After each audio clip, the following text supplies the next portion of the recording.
Estamos todos aquí, los presentes y muchos conectados vía satélite, no, vía Internet.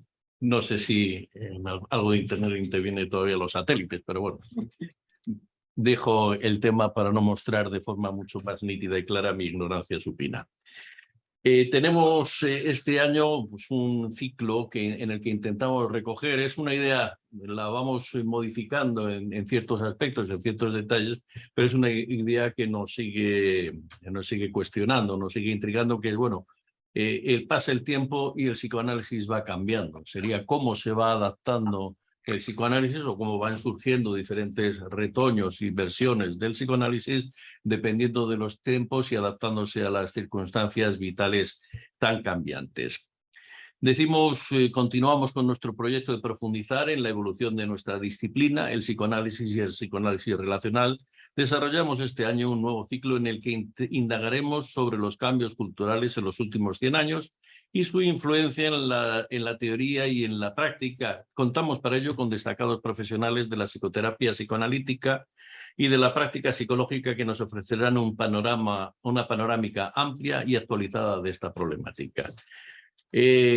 Para empezar este ciclo, qué mejor que contar con nuestra querida vicepresidenta del Instituto de Psicoterapia Relacional, Charo Castaño. Charo Castaño, además, es una gran profesional, muy destacada, lleva muchos años dedicándose al psicoanálisis relacional y al tema en concreto de la sexualidad, de la sexología desde la perspectiva relacional, cosa que, dado que en el psicoanálisis ha tenido tanta relevancia la sexualidad, pues resulta un poco paradójico, sorprendente, que no haya habido mucha más gente dedicada propiamente a lo que es al tratamiento, a la atención a las problemáticas sexuales, a las dificultades sexuales de la población. Ella es actualmente directora del Departamento de Psicología Clínica y coordinadora de la Unidad de Sexología del Centro Médico Instituto Palacios de Salud y Medicina de la Mujer. Es vicepresidenta, como acabo de decir, del Instituto de Psicoterapia Relacional, que yo deseo que muy pronto pase a ser presidenta y con esto me permita liberarme de esas obligaciones. Ella siempre dice lo mismo, que no, que no. Y es presidenta, también te queda poquitos días, presidenta de la sección de psicoterapia psicoanalíticas de la FEAP, donde llevas ya 8 años, ¿no?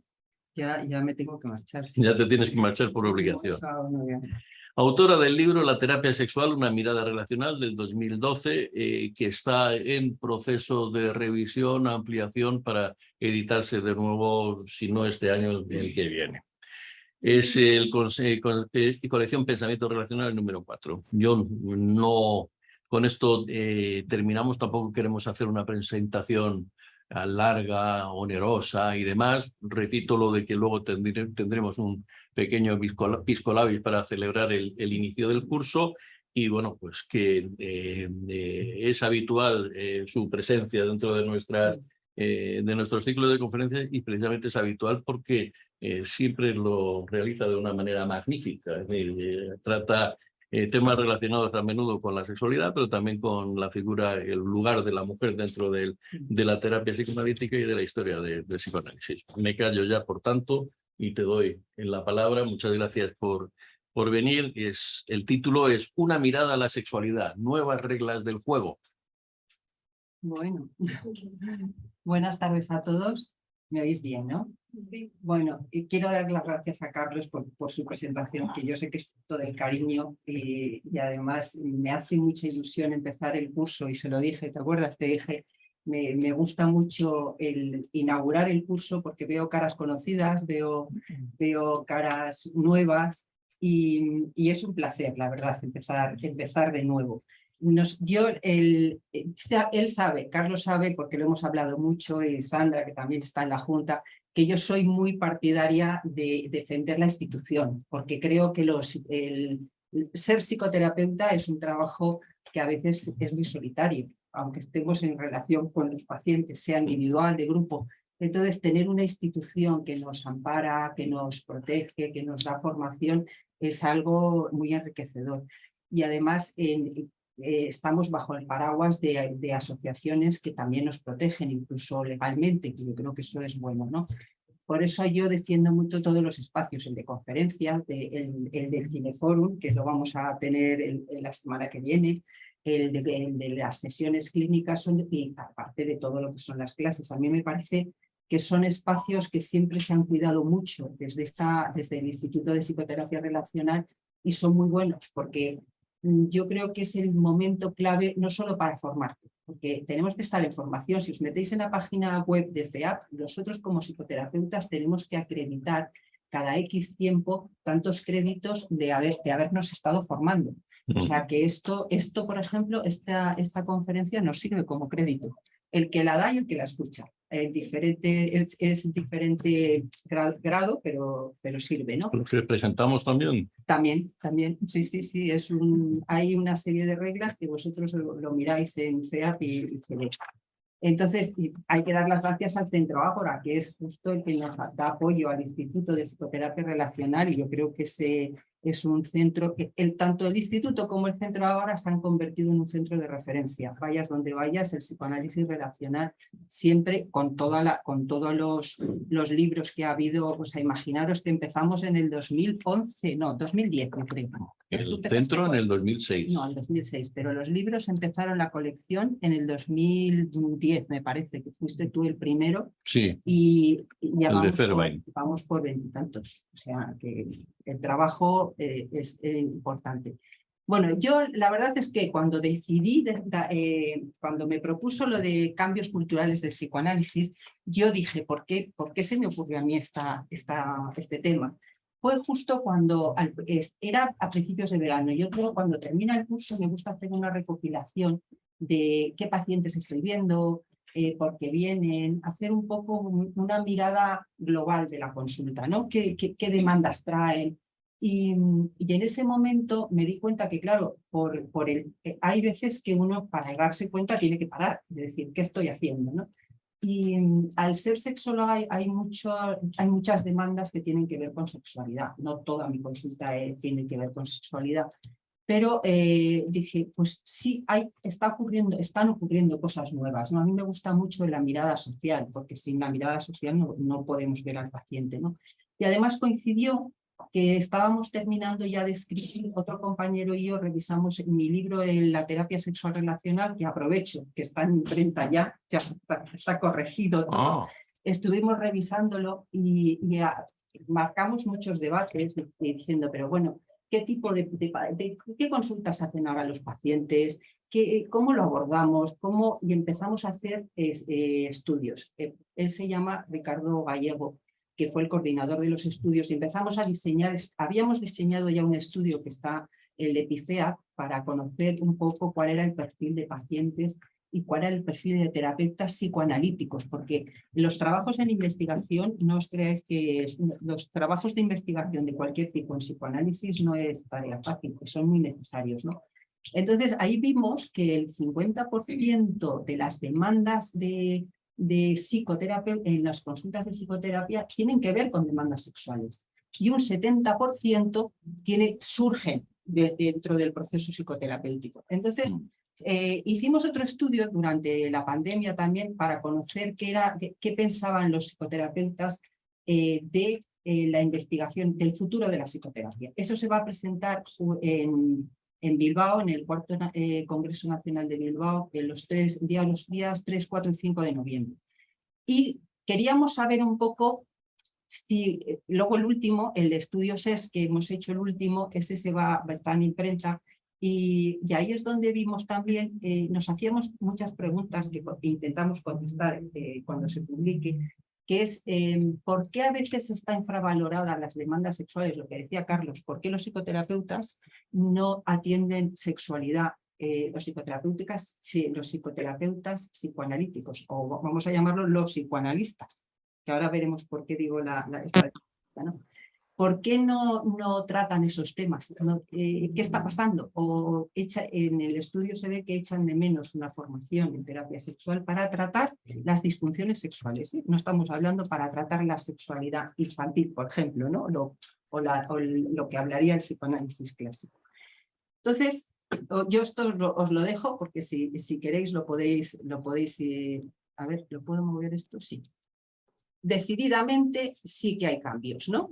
Sí que hay cambios, tanto a nivel social y a nivel psicoanalítico. Hay muchísimos cambios. Yo os he hecho una especie de resumen de, por ejemplo, a nivel sexual, qué cambios ha habido. Desde en el año 60 se aprueban los anticonceptivos por primera vez, los anticonceptivos orales en Estados Unidos, y cuando se aprobaron para regular la menstruación.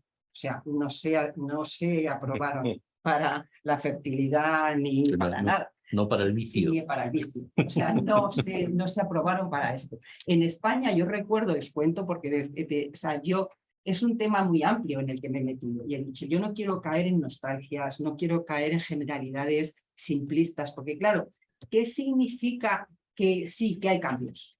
¿Qué es lo raro, lo nuevo, lo que me resulta extraño en consulta, lo que no entiendo? Entonces, claro, es verdad, esos son cambios, porque si no los entiendo ni los he visto nunca, aunque esté ejerciendo desde hace 30 años, para mí son cambios, ¿no?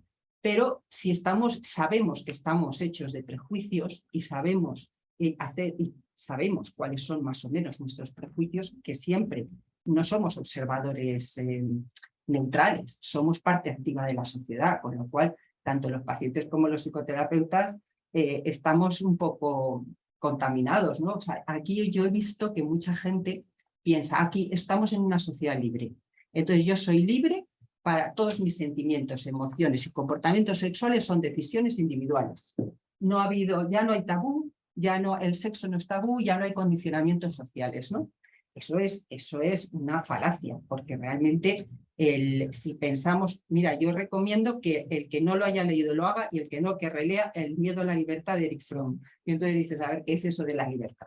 ¿Y qué es eso de la decisión individual? Es muy difícil, ¿no? Entonces os hice un resumen para hacer una mirada un poco desde lo más cercano, que es de los años 60, ¿no? Fijaros que en el año 78 fue cuando en España se despenalizó la homosexualidad. En el año 81 se aprobó la ley de divorcio y ha habido muchas leyes, pero, ¿sabes? La edad mínima del consentimiento sexual en España es a los 13 años. En otros países es a los 14, es a los 15, 16, o sea, estamos en general en Europa estamos más o menos en ese tramo. Pero lo que está claro es que siempre lo social va a estar influyendo. ¿Qué pasaba en esos años? Yo me considero heredera directa de mayo del 68. O sea, imaginaros, en el mayo del 68, en los años... Eso, claro, los cambios sociales son muy lentos. Primero, o mejor dicho, van más deprisa los cambios sociales que los cambios personales. O sea, nos creemos que porque un cambio ya esté políticamente aceptado, a nivel individual lo vamos a aceptar. Eso no es verdad, y lo estamos viendo nosotras, los terapeutas lo vemos constantemente en consulta, ¿no? En aquellos años era un fiel reflejo de la sociedad que vivíamos. ¿Y qué sociedad vivíamos? Pues vivíamos mucho unos aires de libertad, había muchas ganas de conocer cosas, aquí en España acababa una dictadura, que fue en el año 75, entonces a partir de ahí, digamos que los códigos sociales clásicos se pusieron patas arriba, ¿no? Digamos que había una lucha por la igualdad, el movimiento feminista en esos años 60, 70, 80, luchaba por la igualdad en el plano público, ¿no? Para el acceso al trabajo, salir de las cocinas para entrar en las oficinas, vamos. El derecho, todavía estamos luchando por el derecho a la igualdad en los salarios, ¿no? Pero también empezó el movimiento feminista a luchar por defender el derecho al propio cuerpo, el derecho a ser activo, la mujer ser activa en las relaciones de pareja. O sea, el cuerpo empezó a entrar a formar parte de nuestro, digamos, vocabulario. Ya no había una narrativa única, se buscaba la diversidad. Y un detalle que quiero que os quedéis con él, había mucha curiosidad por el otro. La palabra curiosidad quiero que os la quedéis, porque luego en el debate también podemos seguir hablando sobre ella, ¿no? Empezó a haber la separación de reproducción y sexualidad. Yo creo que los anticonceptivos orales vinieron a traer un cambio importantísimo, aunque en España, en mi época, para conseguir anticonceptivos orales había que ser o estar en el ámbito sanitario, que encontrabas un médico que te lo esto, o cruzabas la frontera o tenías mucho dinero y se lo pedías a alguien que te lo trajera. O sea, no era fácil, porque todo era todo era moralista, tanto el farmacéutico como el médico, que además eran masculinos normalmente, aunque luego las farmacéuticas eran mujeres, ahora que pienso. Sí, sí, también eran mujeres, sí. Bueno, entonces yo, preparando la conferencia, digo, el cine, que es donde más, yo creo que es el medio que más transmitía, y ahora yo creo que sigue transmitiéndolo con las series, Netflix, y el cine transmite las costumbres sociales de una manera brutal, no nos damos cuenta, porque entra por los ojos las imágenes, ¿no? Yo dije, voy a hacer un resumen, seguro que todas en la audiencia que sean menores de 40 años no han visto la película El último tango en París, no sé si la habéis visto, es del año 72. Ya veo una cara allí que me dice, no. La historia de O del 75, El imperio de los sentidos del 76. Yo creo que muchos no lo han visto. Bueno, 9 semanas y media, que es de finales de los 80. La frontera suele ser el cine en blanco y negro y el cine en color. Al ser en color es más probable que lo hayan visto. Sí, pero es del año 72. Ya. El instinto básico, esa seguro que la habéis visto, porque yo creo que la han debido poner en todas las televisiones. Y luego en los años 2000 ya empezamos, fijaros, la imagen de 3, ¿no? La imagen, que luego veremos la diferencia. O sea, esta de Dreamers es, me parece que 2004, si no me equivoco. Lo tengo apuntado, pero luego se me olvida mirarlo. Es en el 2000 de Bertolucci, esa película. Sí. Pero también me encontré con una cosa muy curiosa, que lo tengo en mi biblioteca y no me acordaba, que es la colección del premio La Sonrisa Vertical, que el cineasta Luis García Berlanga hizo el premio, que fue Almudena Grandes, que todo el mundo la conocéis, fue una de las que de ahí salió disparada su fama como escritora, ¿no? Que escribió Las edades de Lulú. Y Luis García Berlanga, yo tengo un libro suyo sobre erotismo de fotos preciosas, y cuando muere tiene una colección de erotismo impresionante. Y hablo aposta erotismo, que luego también veremos la diferencia con lo que está viendo ahora. Pero me encontré en YouTube, había un programa en el año 90 de Hablemos de Sexo, que os vais a reír los que, mira, ya tú las has visto. Era, imaginaros, una psicóloga, la doctora Elena Ochoa, experta en sexología, y ella está contando ahora, a día de hoy, está contando que ese programa no lo hubiera podido haber hecho si su madre no hubiera fallecido, imaginaros. Yo me acordé que mi madre nunca superó que yo estudiara sexología, nunca lo superó. Oye, ¿y si no le dices que estudia sexología mejor? ¿No? ¿Eso qué es? Nunca lo superó. Entonces, esta mujer no era sexóloga, fue el equipo de Ibáñez Serrador el que organizó todo en 45 capítulos para hablar sobre impotencia, homosexualidad, masturbación. Todo el mundo a las finales de la noche, en la hora punta, estábamos todos sentados delante del televisor a ver de qué estaban hablando, y era en la comidilla en la oficina, ¿no? Porque empezaron a entrar el vocabulario sexual en las casas, en la calle, ¿no? En lo público. Entonces, ¿qué pasaba? ¿Qué veíamos nosotros en sexología en los años 80? No sé si se ve muy bien, porque creo que lo he puesto un poco bajito, pero bueno, eran las disfunciones sexuales que aparecían en el DSM-3. Yo he puesto el 5, que es el que está ahora. Era el DSM-3 el origen es en los años 80. Los pacientes, ¿dónde iban? ¿Dónde iban cuando tenían algún problema sexual en aquella época? No ha cambiado tanto el DSM-3 al DSM-5, por eso no os he puesto la diferencia. Pero pedían más consulta en sexología. ¿Por qué? Porque el psicoanálisis lo consideraba largo, caro, oscuro y un privilegio para unos cuantos. Y además es verdad que el psicoanálisis clásico en aquel momento no trataba las disfunciones sexuales. O sea, fijaros que el psicoanálisis clásico tenía fama de todo es sexual. A Freud siempre se le ha achacado que para él todo es sexual, ¿no? Sin embargo, los pacientes que en aquella época se consultaba mucho Pues, por ejemplo, mujeres que no tenían orgasmos, mujeres que querían sentirse libres porque llevaban un matrimonio muy clásico, todo lo heterosexual era lo que predominaba. Entonces, hombres que también se sentían mal porque empezaban a ver que tenían que cambiar y no sabían cómo, eran los menos, ¿eh? O sea, los más eran mujeres las que consultaban en aquella época. Entonces, ¿por qué no iban al psicoanálisis? El psicoanálisis, aparte de que se consideraba muy caro y que es verdad que el psicoanálisis en aquel momento era en España y en Europa en general se estaba utilizando el psicoanálisis clásico. Freud no habló nunca de psicoanálisis clásico freudiano, claro, él no se va a llamar a sí mismo freudiano.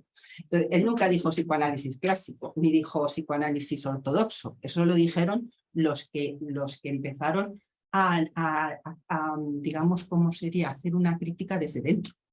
Y en los años 50, empezaron en los años 30 en Berlín, pero luego Erich Fromm, por ejemplo, fue uno de los críticos. Él decía, amo a Freud, pero hay cosas de Freud que no puedo aceptar, ¿no?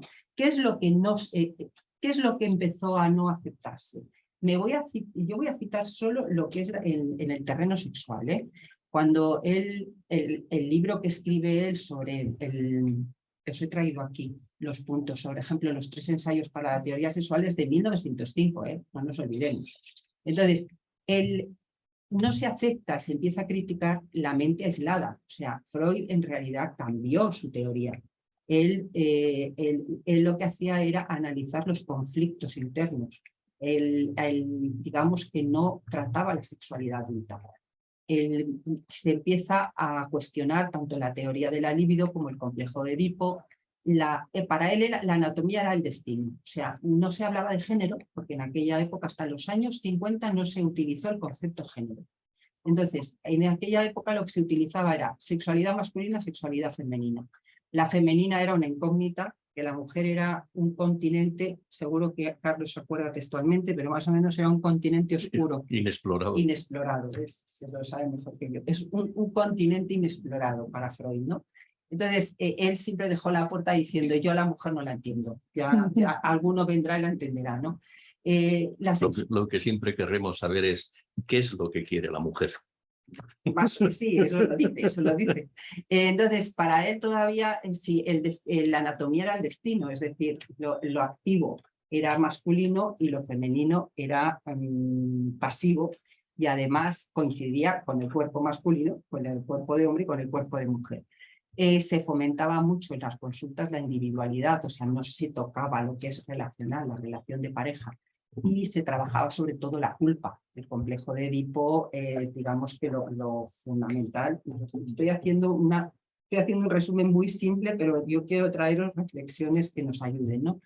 Se trabajaba más la culpa, pero no se trabajaba la vergüenza, no se trabajaba resentimientos, envidias, que son sentimientos que son muy relacionales. O sea, un resentimiento nunca va a ser individual.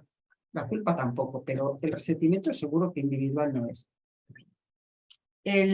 Aquí tenéis un poco todas si luego alguien lo quiere copiar, yo os lo voy a dejar, o sea que lo tendréis. ¿Qué pasa con el psicoanálisis relacional? O sea, aquí en España yo tuve una suerte bárbara, porque caí en una institución que en aquella época estaban Alejandro Ávila y estaban Carlos Rodríguez Sutil, que hablaban de todo, estudiabas Freud, porque eso era inevitable, pero se estudiaban también todos los interpersonales. Se utilizaba, por eso os he puesto aquí el libro, es el número 8, no lo leo yo desde aquí, el volumen 8, que coordina Alejandro Ávila sobre la tradición interpersonal, que te explica muy clarito toda la evolución del psicoanálisis hasta llegar al psicoanálisis relacional. Ya hablamos ya de Stefan Mitchell en el año del libro suyo de los conceptos relacionales, ¿no? Entonces, ¿qué pasa yo tuve la suerte, porque yo tuve otros compañeros, y digo suerte y buena suerte, porque otros compañeros solo estudiaban Freud. Entonces, yo tuve la suerte de que me obligaban a leer otros libros, aunque había unos que entendía y otros no, pero conseguía, por lo menos había diversidad, ¿no? Las personas que tenían una reflexión crítica con la obra de Freud. Que es verdad que todos, yo pienso como Karen Horney, que para mí el psicoanálisis lo puedo criticar porque lo amo. Es como ella decía, el marinero ama su barco y realmente sabe dónde están sus fallos, ¿no? Entonces, criticar el psicoanálisis hay que hacerlo desde dónde lo haces, porque te lo has estudiado y sabes que necesita cambios, ¿no? Para el psicoanálisis relacional, de una manera así muy sintetizada, la sexualidad es un aspecto de la subjetividad, es un aspecto más de la subjetividad, no es la base central, como le pasaba, como defendía Freud. El sexo es relacional, pero se da en un escenario dramático, pero imaginaros que se da en un escenario dramático donde se da la paradoja que nos suele dejar en la más absoluta soledad. El sexo es relacional, pero nos deja solos, nos deja completamente solos. Trabajamos con la mente relacional, como dice Carlos, te lo he oído en varios, te he oído en varias conferencias y te he leído, con el que primero está el yo social, ¿no? Primero está el yo relacional y después el yo individual. Sí, claro. ¿No? El sexo es un juego entre adultos, es un juego. Y para Winnicott, a mí me gusta mucho el pensamiento winnicottiano para entender el sexo. ¿Por qué? Porque él dice, en el sexo, tanto el niño como el adulto, en el juego, si se implican con toda la personalidad, es cuando pueden ser creativos, ¿no? Y entonces, todo eso trasladarlo a un juego adulto en el sexo. Cuando la relación es genuina, cuando realmente se implican y cuando hay y se puede producir la intimidad, es cuando nos podemos encontrar con verdaderos problemas y satisfacciones. Si el sexo es solo sexo, que puede ser, nadie lo discute, puede ser, no hay ningún problema. No ocurren ese tipo de cosas, ocurrirán otras. ¿Por qué? Porque el sexo tiene mucha relación con la identidad, tiene mucha relación con la necesidad de defender la integración del ser. Cuando el sexo es genuino, es cuando puede haber más temor a la desintegración del ser. Por ejemplo, en consulta nos encontramos con personas que las relaciones sexuales les despiertan toda la vulnerabilidad. Y esa vulnerabilidad despierta también mucho sufrimiento y mucho dolor. O sea, no podemos decir que una persona que tiene problemas sexuales tiene una psicopatología, pero sí que podemos decir que el sexo genuinamente tratado, o sea, vivenciado, puede provocar mucho sufrimiento. La diferencia es bastante grande, ¿eh? O sea, en el sexo entre adultos cobra mucha importancia el estilo de apego y la búsqueda de esa cohesión del ser. ¿Por qué? Porque realmente, a ver, nosotros lo que hacemos es quitamos de lo que es el psicoanálisis clásico, aceptamos lo que es la curiosidad infantil. ¿Habéis visto que he puesto otra vez curiosidad? Que yo quiero esto, curiosidad infantil, el reconocimiento de la sexualidad infantil y lo enigmático del sexo. O sea, nosotros cuando estamos trabajando lo sexual, estamos trabajando con un lenguaje enigmático y con un lenguaje pragmático, racional. No estamos trabajando solo con el lenguaje. Y el lenguaje enigmático tiene que ver mucho con lo emocional, pero también una gran parte inconsciente, pero sobre todo de comportamiento procedimental inconsciente, algo que se ha aprendido. Fijaros que con las fantasías sexuales muchas veces se reproducen imágenes de relaciones infantiles, ¿no? De relaciones sobre todo de cariño, de angustia, de alegría. Son imágenes que aparecen en la narrativa de la fantasía sexual cuando es contada en un encuadre donde hay un vínculo entre paciente y terapeuta y no hacen una narrativa racional, ¿me entendéis? Hacen una narrativa mucho más emocional. El espacio terapéutico en lo relacional no es para descubrir y analizar represiones sexuales que se hacía con el psicoanálisis clásico, se hace con el psicoanálisis clásico. Y el terapeuta relacional no está en silencio, preguntamos muchísimo. Decía la sexóloga Kaplan, decía que para entender las relaciones sexuales y la vida sexual de una persona tenemos que hacernos una idea de cómo hacen el amor. Y para hacerlo tienes que preguntar mucho, porque no te lo van a contar. No puedes dar las cosas por supuestas. No puedes tú imaginar. Tienes que preguntar mucho y a veces hasta te sacan los colores para preguntar, pero preguntas. Acabas preguntando. También se trata no tanto de interpretar como de confrontarnos, confrontar con lo que está diciendo el paciente. Por lo tanto, la sexualidad, digamos, adulta, no es la voz de la infancia, pero sí que tiene ecos de la infancia. Es una cosa que yo creo que nos interesa como terapeutas. Tenemos que mirar al pasado, pero no podemos quedarnos en el pasado, porque quedarnos en el pasado es infantilizar al paciente. En la sexualidad, desde lo relacional, la sexualidad integra necesidades infantiles y deseos adultos. Entonces, si nos quedamos solo en lo infantil, lo que hacemos es infantilizar al paciente, pero sobre todo no lo que hacemos, y es muy importante, es que no investigamos qué relación y qué vínculo tiene con las personas con las que se relacionan, que son las que también, no es lo mismo, le van a dar sentido, no es lo mismo relacionarse con Pepito que con Pepita o que con Menganito, no es lo mismo, siendo la misma persona, porque somos muchas identidades en la misma, ¿no? Entonces, ¿qué nos encontramos? ¿Qué cambios me encuentro yo y noto en la consulta? Yo soy muy respetuosa con los cambios. Estoy feliz y nos tenemos que felicitar de todos los avances que ha habido, de las leyes que nos protegen, de la diversidad. Yo creo que tenemos que no sé, darnos palmaditas en el hombro diciendo que bien, hemos conseguido cambios, ¿no? Pero mirar, cuando en la separación de la reproducción y el sexo no estamos teniendo en cuenta el impacto psicológico que tienen los anticonceptivos y el control de la natalidad en la sexualidad y en la intimidad. Yo estoy viendo cada vez más parejas que quieren tener hijos y se tienen que ir a las clínicas de fertilidad. ¿Qué pasa? Que le hemos quitado importancia. O sea, porque poder elegir la maternidad cuando uno quiere parece que sea maravilloso. Y resulta que no es tan maravilloso. O sea, tiene sus inconvenientes. Ahora yo me encuentro con, si os metéis en internet también, veis eslogan de las clínicas de fertilidad, ¿no?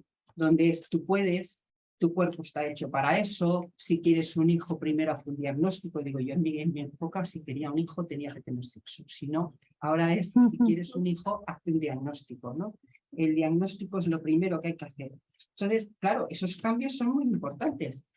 Fijaros, una cosa que también me ha llamado mucho la atención es que antes se tenía mucho miedo a los embarazos. Las mujeres tenían pánico a quedarse embarazadas y preservativos, cualquier método anticonceptivo, ¿no?, que hubiese. Ahora, ¿sabéis qué miedos hay?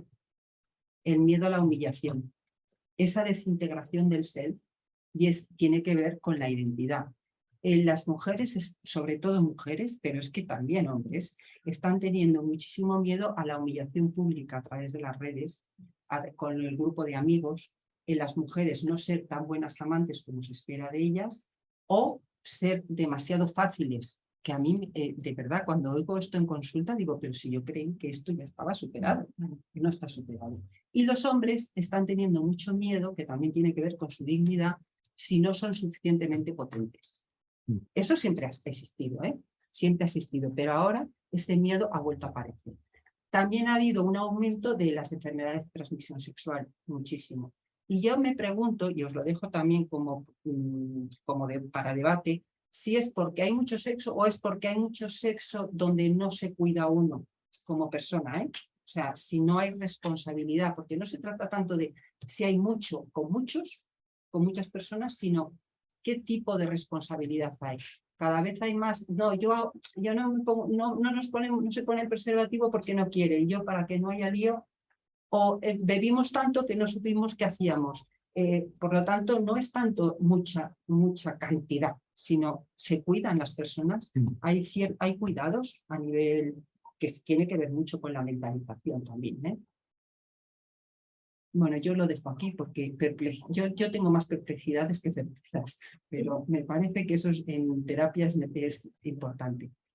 Otra cosa que veo es que desde cuando trabajas la sexualidad hay que trabajar conceptos, es importante tanto el género, que además Sandra Toribio os va a dar clase, nos va a dar la conferencia el mes que viene sobre el papel, ¿no?, de las mujeres y el género, que su tesis doctoral además está sobre este tema, ¿no?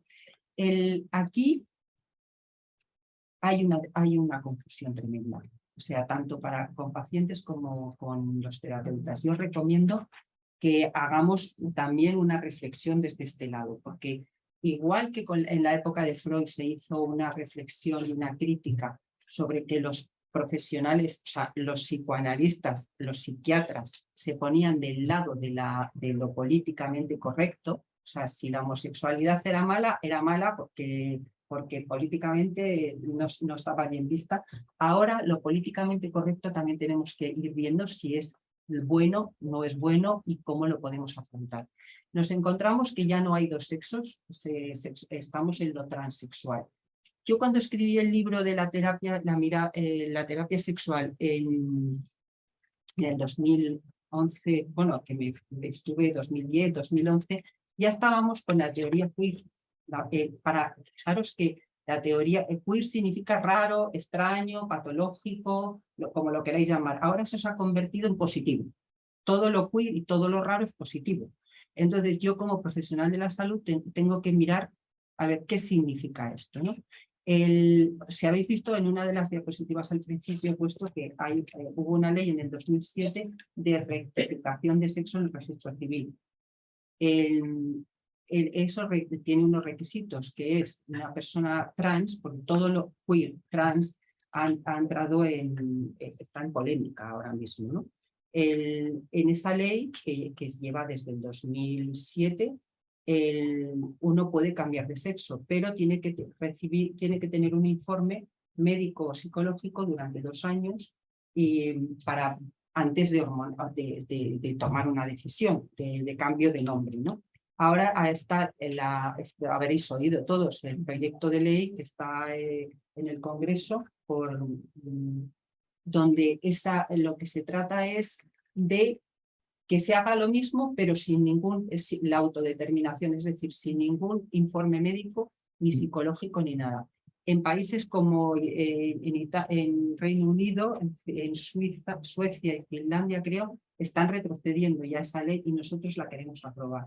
Esto está creando mucha confusión porque, y en consulta, yo soy partidaria de que en cuestiones de transgénero y transexual, es que fijaros la confusión que hay entre transgénero, transexualidad, identidad sexual, orientación sexual.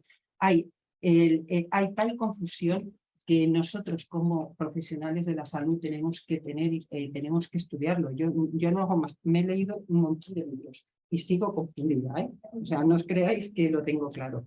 Pero es verdad que el género, aquí hay como, se ha ideologizado de tal manera, ha entrado en la política de tal manera que nosotros como profesionales estamos un poco perdidos.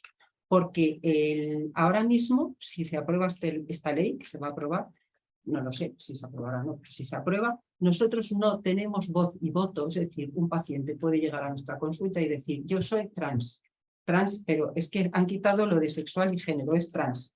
O sea, os fijáis que es un poco raro, porque eres transexual, transgénero, ¿de qué estamos hablando, no? Entonces, no tienes voz ni voto como psicólogo, ni como médico. Es decir, si llega una persona, por ejemplo, con vaginismo a la consulta, vienen con autodiagnóstico, vienen diciendo, tengo vaginismo. Y digo yo, ¿quién lo ha diagnosticado? O sea, ¿cómo ha sido? ¿Por qué? ¿Cuáles son los criterios? Y me dicen, no, yo es que no puedo tener sexo, no puedo tener penetración. Pero ¿te han visto en ginecología? No. Cuéntame más. Entonces empezamos a hacer una historia clínica de lo que le pasa y realmente no tiene un vaginismo, tendrá otra cosa, pero a lo mejor sí lo tiene o no lo tiene. Normalmente el paciente tiene razón, sabe lo que quiere, sabe lo que tiene, pero hay que saber desde dónde, qué está pasando y qué criterios. Yo no puedo fiarme de... imaginaros que llega una persona y dice, tengo anorexia. ¿Por qué? ¿Cuáles son los requisitos para decidir que tienes anorexia? ¿Entendéis? O sea, está siendo un verdadero problema. Entonces, el género, nosotros, para los psicoterapeutas y desde lo relacional, el género es algo estructural, es relacional, no se transmite solo por el lenguaje verbal, ni por la imitación, se transmite por la relación, con lo cual el género es algo que siempre va a ir cambiando muy lento, como decía al principio, no va a ser algo que digas, pues ahora nadie va a decir, pues ahora soy, yo qué sé, pues ahora soy hombre. ¿Por qué? Porque lo digo. No, no, porque el género es algo que se va creando. En lo relacional hablamos del concepto que a mí me gusta mucho de agencia. O sea, la agencia significa la capacidad para incorporar el género masculino y femenino en una misma persona. Yo creo que me quito todo lo que es políticamente correcto o incorrecto, como lo queráis llamar, cogiendo este concepto que Benjamin lo defiende muy bien y leyendo sus textos os podéis aclarar con el tema agencia. ¿Qué más? ¿Qué nos encontramos? Que hay una supremacía del cuerpo, hay algo mágico, o sea, al deseo y al placer sexual se le ha otorgado algo mágico. O sea, los pacientes buscan, pacientes y personas que yo también estoy pensando en personas que no van a consulta, pero se busca mucho la intensidad del placer físico, ¿no? El orgasmo más potente, y en lugar de la curiosidad me encuentro candidez en la consulta. Por eso os insisto con la curiosidad. La curiosidad por el otro ha desaparecido. Es una curiosidad por cómo consigo yo tener más éxito, cómo consigo ser más potente, cómo consigo... Es una mirada hacia adentro, pero con una cierta candidez. Para mí significa alguien que no se hace responsable de lo que hace. ¿Me entendéis? El niño que todavía no ha adquirido la moralidad, la responsabilidad. Y os estoy hablando de personas adultas, no estoy hablando de niños pequeños. ¿Qué pasa? Que esto tiene que ver mucho las redes sociales. Si los anticonceptivos en los años 60 fueron fundamentales para el cambio, ahora las redes sociales, con el TikTok, las apps de contacto, yo me encuentro con pacientes que dicen, bueno, yo estuve con fulanito, me encontré he estado este fin de semana con uno. No te dicen ni el nombre, o he estado con uno, ni el nombre. Y ni pregunto, porque no se acuerdan del nombre. Entonces digo yo, pero ¿cómo lo has conocido? No sé para qué pregunto, pero me gusta preguntar. Y me dicen Tinder, como diciendo, ¿en dónde va a ser? Pues en Tinder. Y dice, pero bueno, muy bien el sexo, pero después no se acerca, no vaya a ser que nos cojamos cariño. O sea, esa es frase textual, O sea, no vaya a ser que nos cojamos cariño, enseguida me bloquea, ¿no? Dice otra, no, me ha bloqueado. Dice, no va a ser que después me pida ir al cine. Me pida tomar una cerveza. O sea, es muy típico eso, ¿no? Entonces, hay como una especie como de búsqueda compulsiva por estar con alguien, pero que claro, nunca llegan a tener una intimidad, porque la intimidad solo aparece cuando uno, como dice Único, entra dentro, se implica con toda la personalidad. Aquí lo que se está haciendo es poniendo al servicio del otro una parte, pero una parte de sí misma que no es, realmente no ponen al servicio del otro el aspecto erótico femenino, digamos, ¿no?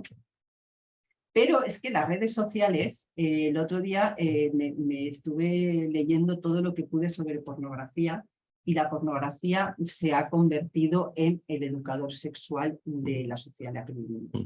Fijaros que me dice una chica, una mujer ya de casi 40 años, digo chica, a lo mejor en mi época sería una señora, ¿no?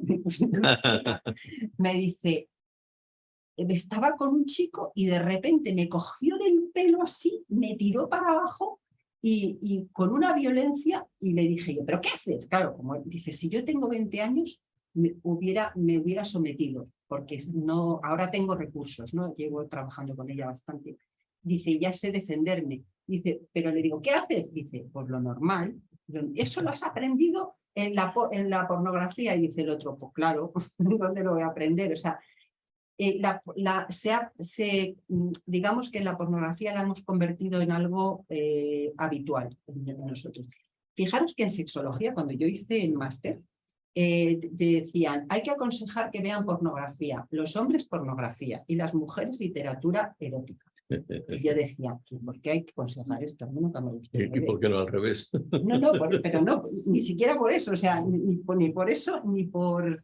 No me gustaba la idea de dar consejos, nunca me gustó esa idea, ¿no? Pero fijaros que a dónde hemos llegado ahora. Ahora hay una adicción a la pornografía. ¿Qué pasa con la pornografía? que la hemos normalizado en el lenguaje, en las imágenes, y nos traslada unas imágenes tremendas, nos traslada unas imágenes de violencia terrible, incluso, pues eso, no se pone preservativo. Los investigadores que están haciendo estudios sobre pornografía no se ponen de acuerdo con la nomenclatura. O sea, te hablan de adicción al sexo, adicción a la pornografía, adicción a los comportamientos sexuales de riesgo, conductas sexuales de riesgo, pero no te hablan, o sea, la adicción a la pornografía no existe como nomenclatura en ningún manual oficial. Y realmente está mezclado también esto de la pornografía. Traslada una imagen de los estereotipos tradicionales de sexo y género. ¿Veis la confusión que tenemos todos? Yo la primera. Bueno, pues estamos viendo que la pornografía, de cada 10 usuarios de pornografía, uno tiene menos de 10 años.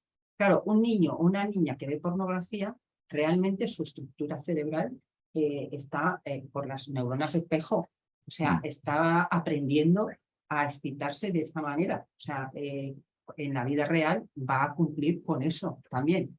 Entonces, eso no hay educación sexual. Fijaros que a mí al principio, cuando en los años 90 se hablaba de educación afectivo-sexual, a mí me extrañaba, digo, ¿por qué hay que poner el afectivo? Se supone que lo sexual es afectivo también, qué equivocado está. O sea, ahora hay que poner afectivo-sexual porque hemos hecho una separación tan grande que los pacientes que vienen a consulta, mirad, a ver si... no, quería deciros, no, antes de eso quiero hablar de lo de la intimidad. Lo que sí que se ha visto, que la pornografía nos está ayudando a eso, porque en las redes sociales he visto, hay una pornografía y una prostitución oculta, y es que se suben fotos, eso se ha estudiado, se está estudiando este fenómeno, se suben fotos, ¿no?, de las chicas sobre todo. Entonces, por privados, dicen, bueno, te doy 5 euros si te quitas el sujetador o te lo bajas. Te doy 15 y van subiendo la cantidad. Claro, crisis económica, problemas con la pandemia de mucha gente que no sale de casa y encima te doy 50 desnudas y no sé qué, y hay una prostitución y una pornografía encubierta.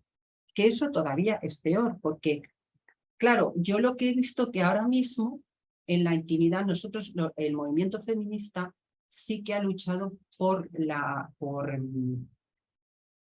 igualdad en el espacio público, pero en el espacio privado, en el espacio íntimo, digamos, vamos a llamarlo privado, no íntimo, porque es como la psicoterapia. La psicoterapia no es íntima, la psicoterapia es privada. Luego la convertiremos en algo íntimo cuando consigamos algún vínculo. Igual que una relación sexual es privada, pero no es íntima hasta que realmente se cree la intimidad, que es de lo que se quejan los pacientes ahora. Es que no hay intimidad de nada. Ni me roza una vez que ha habido sexo, ni me roza. No vaya a ser que haya intimidad. No vaya a ser que haya intimidad.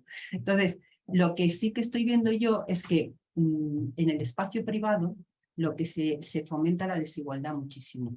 Porque no se produce por una coacción. O sea, el hombre no dice, tú eres una mujer y yo voy a ir, eres inferior.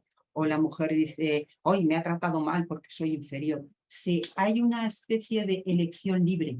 O sea, en la sociedad nos está diciendo, nos dice lo que es bueno elegir y lo que no. Y la pornografía dice, tú tienes que ser una mujer.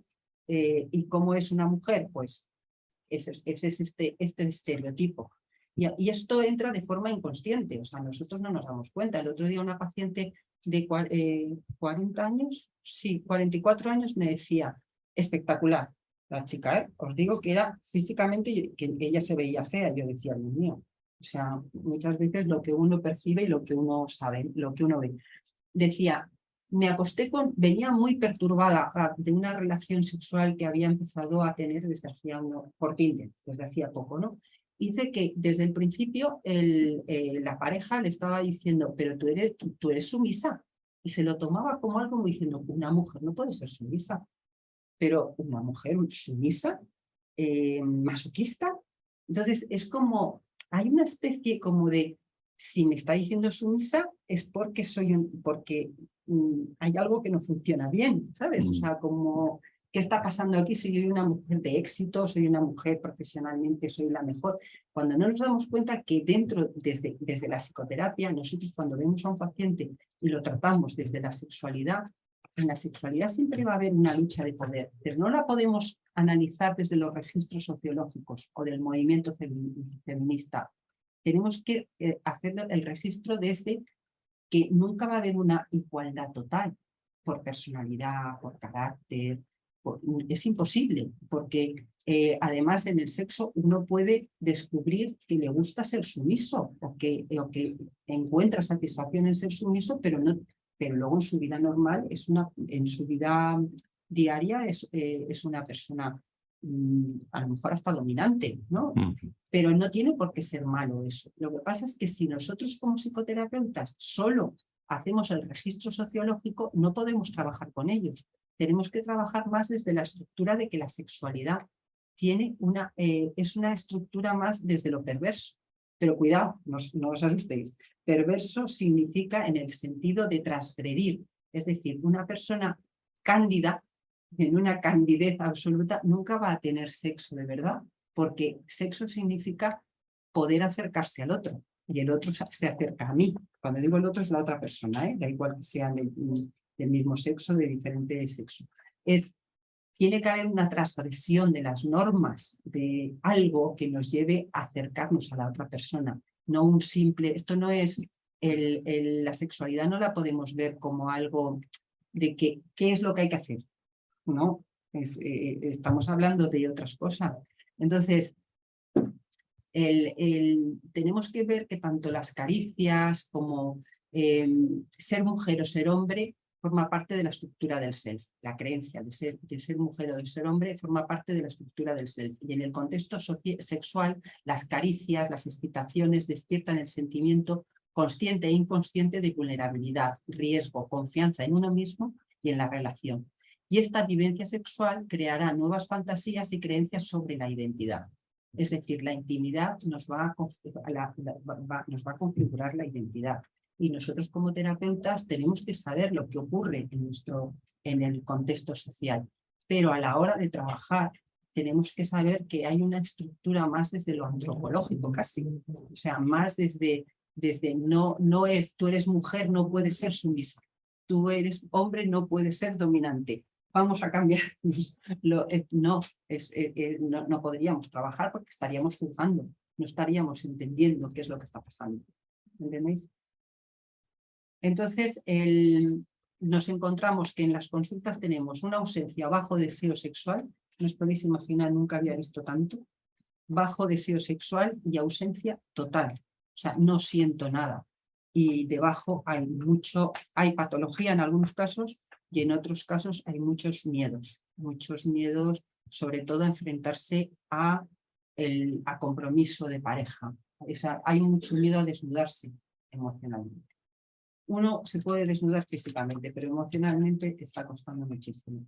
Hay mucha inseguridad en las relaciones, muchísima, y las adicciones, como os decía antes, adicciones que van acompañadas, empiezan también con drogas. Yo tengo que, a veces cuando vienen con tema drogas, primero digo, bueno, hay que trabajar el tema drogas y luego ya hablaremos de qué hacemos con el sexo.